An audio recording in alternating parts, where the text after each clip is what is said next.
Welcome to Economics Gurukul. Hi everyone. இன்னைக்கு நாம பார்க்க போற topic phases of circular flow of income. Circular flow of income அப்படின்னா என்ன? Continuous circular movement of goods and services and income. இது ஒரு செக்டார்லேருந்து இன்னொரு செக்டாருக்கு எப்படி மூவ் ஆகுது கண்டினியூஸாக அப்படின்றது தான் சர்க்குலர் ஃப்ளோ ஆஃப் இன்கம். இப்போ 2 செக்டார் மாடல் அப்படின்னா firm household, 3 sector model firm household government, 4 sector model firm household government external sector. இப்படி 2 sector model, 3 sector model, 4 sector model இருக்குது. இப்போ நம்ம சிபிஎஸ்சியில் எதை கொடுத்துருக்காங்க அப்படின்னா 2 செக்டார் மாடல் தான் கொடுத்துருக்காங்க.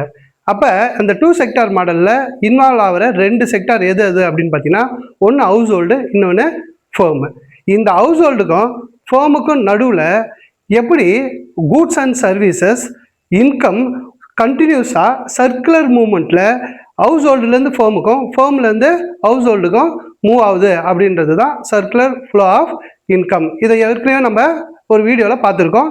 இப்போ அதில் phases of circular flow of income பார்க்க போகிறோம். ஃபேஸஸ்னால் என்ன? இந்த சர்க்குலர் ஃப்ளோ ஆஃப் இன்கமில் இருக்கக்கூடிய படிநிலைகள் என்னென்ன அப்படின்னு பார்க்கும்போது 3 விதமான படிநிலைகள், அதாவது 3 ஃபேஸஸ் இருக்குது அப்படின்னு நம்ம சொல்கிறோம். அதில் ஃபர்ஸ்ட் ஃபேஸ் ப்ரொடக்ஷன் ஃபேஸ். இந்த ப்ரொடக்ஷன் ஃபேஸில் என்ன நடக்குது அப்படின்னு பார்த்தீங்கன்னு சொன்னால் every act of production creates income அப்படின்னு சொல்லுவாங்க. அதாவது ப்ரொடக்ஷன், ஒவ்வொரு ப்ரொடக்ஷனும் நமக்கு ஒரு இன்கமை உருவாக்கும் அப்படின்றது தான் அதுக்கான அர்த்தம். அப்போ ப்ரொடக்ஷன் ஃபேஸில் என்ன நடக்குது அப்படின்னா ஒரு பொருளை உற்பத்தி செய்கிறாங்க. எதை வச்சு உற்பத்தி செய்கிறாங்க அப்படின்னா ஒரு பொருளை உற்பத்தி செய்யறதுக்கு தேவையான ஃபேக்டர்ஸ் ஆஃப் ப்ரொடக்ஷன், அதாவது உற்பத்தி காரணிகள், land, labour, capital, organisation R entrepreneurship. இதை அடிப்படையாக வச்சு தான் ஒரு பொருளையே நம்ம உற்பத்தி செய்கிறோம்.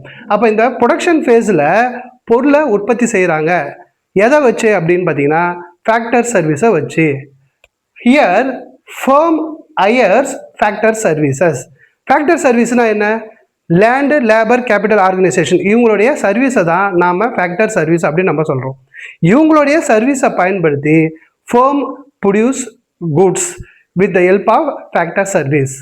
அப்போ ஃபேக்டரோடைய சர்வீஸ் உதவியோட அவங்க ஒரு பொருளை உற்பத்தி செய்கிறாங்க அப்படின்னு நம்ம சொல்கிறோம். இதுதான் ப்ரொடக்ஷன் ஃபேஸ். இந்த ப்ரொடக்ஷன் ஃபேஸை நம்ம என்ன சொல்லலாம் அப்படின்னா ஜெனரேஷன் ஆஃப் இன்கம் அப்படின்னு நம்ம சொல்லலாம். அதை தான் நான் கொஞ்சம் நேரத்துக்கு முன்னாடி சொன்னேன். Every act of production creates income அப்படின்னு நான் சொன்னேன். ஒவ்வொரு உற்பத்தியும், அதாவது உற்பத்திக்கான நடவடிக்கைகள் ஒவ்வொன்றும் நம்மளுக்கு வருமானத்தை உருவாக்கும் அப்படின்றது. அதனால தான் அது ஜெனரேஷன் ஆஃப் இன்கம் ஸ்டேஜ் அப்படின்னு நம்ம சொல்கிறோம். சரி, இப்போ பொருளை உற்பத்தி செஞ்சாச்சு, இப்போ ஃபேக்டர் சர்வீஸை பயன்படுத்தியாச்சு. ஃபேக்டர் சர்வீஸை பயன்படுத்துறதுக்கு அவங்களுக்கு அந்த ஃபேர்ம் பேமெண்ட்டு கொடுக்கணும். அதுதான் ஃபேக்டர் பேமெண்ட்டு அப்படின்னு நம்ம சொல்கிறோம். அப்போ இந்த ஃபேர்மு ஹவுஸ் ஹோல்டுக்கு என்ன பண்ணுவாங்க அப்படின்னு பார்த்தீங்கன்னா ஃபேக்டருடைய பேமெண்ட்டை கொடுப்பாங்க.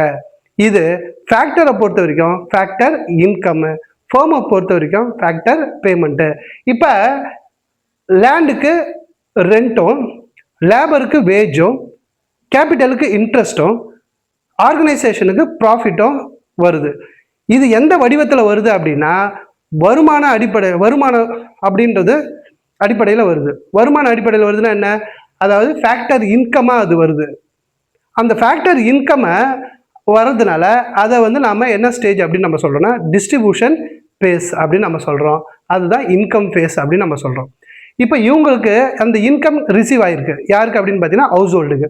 இப்போ அவங்க வாங்கின அந்த இன்கம்மை அவங்க மறுபடியும் என்ன பண்ணுறாங்க அப்படின்னு பார்த்தீங்கன்னா செலவு பண்ணுறாங்க. எதில் செலவு பண்ணுறாங்க அப்படின்னா அந்த ஃபேர்ம் ப்ரொடியூஸ் பண்ண அந்த கூட்ஸ் அண்ட் சர்வீஸ் மேலே இவங்க என்ன பண்ணுறாங்க? செலவு பண்ணுறாங்க. எக்ஸ்பெண்டிச்சர் ஃபேஸ் அப்படின்னு நம்ம சொல்கிறோம். இந்த எக்ஸ்பெண்டிச்சர் ஃபேஸுக்கு இன்னொரு பேர் என்னென்னா டிஸ்பொசிஷன் ஃபேஸ் அப்படின்னு நம்ம சொல்கிறோம். டிஸ்பொசிஷன் ஃபேஸ் இல்லைன்னா டிஸ்பொசிஷன் ஆஃப் இன்கம் அப்படின்னு நம்ம சொல்கிறோம். இந்த 3மே இப்போ நம்ம தியரிட்டிக்கலாக பார்க்கலாம். ஜெனரேஷன் ஃபேஸில் பார்த்தீங்கன்னா இந்த ஃபேஸில் firm produce goods and service with the help of factor service. Factor சர்வீஸோட உதவியோட ஃபேர்மு கூட்ஸ் அண்ட் சர்வீஸை ப்ரொடியூஸ் பண்ணுறது நமக்கு ஜெனரேஷன் ஃபேஸ் அப்படின்னு நம்ம சொல்கிறோம். அதாவது ஜெனரேஷன் ஆஃப் இன்கம் இல்லைன்னா ப்ரொடக்ஷன் ஃபேஸ் அப்படின்னு நம்ம சொல்கிறோம். அடுத்தது டிஸ்ட்ரிபியூஷன் ஃபேஸ். இந்த டிஸ்ட்ரிபியூஷன் ஃபேஸை பொறுத்த வரைக்கும் involves the flow of factor income. Factor income flow ஆகுது எங்கேருந்து? ஃபோமில் இருந்து ஹவுஸ் ஹோல்டுக்கு ஃப்ளோ ஆகுது. எப்படி ஃப்ளோ ஆகுது? இந்த form of rent, wage, interest and profit from firm to household. ஃபேமில் இருந்து ஹவுஸ் ஹோல்டுக்கு ரெண்ட்டு, வேஜ், இன்ட்ரெஸ்ட்டு, ப்ராஃபிட்டாக அது ஃப்ளோ ஆகுது from firm to household. இது அந்த ஃபேக்டருக்கான சர்வீஸுக்கு அவங்க கொடுக்கக்கூடியது, பிரித்து கொடுக்கக்கூடியது. அதனால் அது டிஸ்ட்ரிபியூஷன் ஃபேஸ் அப்படின்னு நம்ம சொல்லலாம். அடுத்தது டிஸ்பொசிஷன் ஃபேஸ் அப்படின்னு நம்ம சொல்கிறோம், இல்லைனா எக்ஸ்பெண்டிச்சர் ஃபேஸ் அப்படின்னு நம்ம சொல்கிறோம். இந்த எக்ஸ்பெண்டிச்சர் ஃபேஸில் என்ன நடக்குது அப்படின்னு பார்த்தீங்கன்னா, in this phase the income received by the factors of production. Factors of production வேலை செஞ்சுட்டு அவங்க வந்து எதை ரிசீவ் பண்ணியிருக்காங்க அப்படின்னா அவங்களோட வருமானத்தை ரிசீவ் பண்ணியிருக்காங்க, இன்கம்மை ரிசீவ் பண்ணியிருக்காங்க. அந்த ரிசீவ் பண்ண இன்கம்மை they spend on goods and services produced by the firm. அந்த ஃபேமை ப்ரொடியூஸ் பண்ண அந்த கூட்ஸ் அண்ட் சர்வீஸ் மேலே அவங்க என்ன பண்ணுறாங்க? அதை செலவு பண்ணுறாங்க. அதனால் இந்த டிஸ்பொசிஷன் ஃபேஸை நாம் எக்ஸ்பெண்டிச்சர் ஃபேஸும் அப்படின்னு நம்ம சொல்லலாம். அப்போ மொத்தம் 3 ஃபேஸ் இருக்குது: production phase, income phase, distribution phase. So every act of production creates income, every income leads to expenditure அப்படின்னு சொல்லுவாங்க. அதாவது எவ்ரி ஆக்ட் ஆஃப் ப்ரொடக்ஷன், உற்பத்திக்காக நம்ம செய்யக்கூடிய ஒவ்வொரு விஷயமும் நம்மளுக்கு இன்கம்மை உருவாக்குது அப்படின்னு சொல்கிறோம். அந்த இன்கம் எதுக்கு வழிவகுக்குது அப்படின்னா செலவுக்கு வழிவகுக்குது. சரி, எது மேலே செலவு பண்ணுறாங்க அப்படின்னா கூட்ஸ் அண்ட் சர்வீஸ் மேலே செலவு பண்ணுறாங்க. அந்த கூட்ஸ் அண்ட் சர்வீஸை ப்ரொடியூஸ் பண்ணுறது யார் அப்படின்னா ஃபேமு. அப்போ அந்த பணம் எக்ஸ்பெண்டிச்சர் வழியாக மறுபடியும் யாருக்கு போகுது அப்படின்னு பார்த்தீங்கன்னா திரும்பவும் ஃபேமுக்கே போகுது.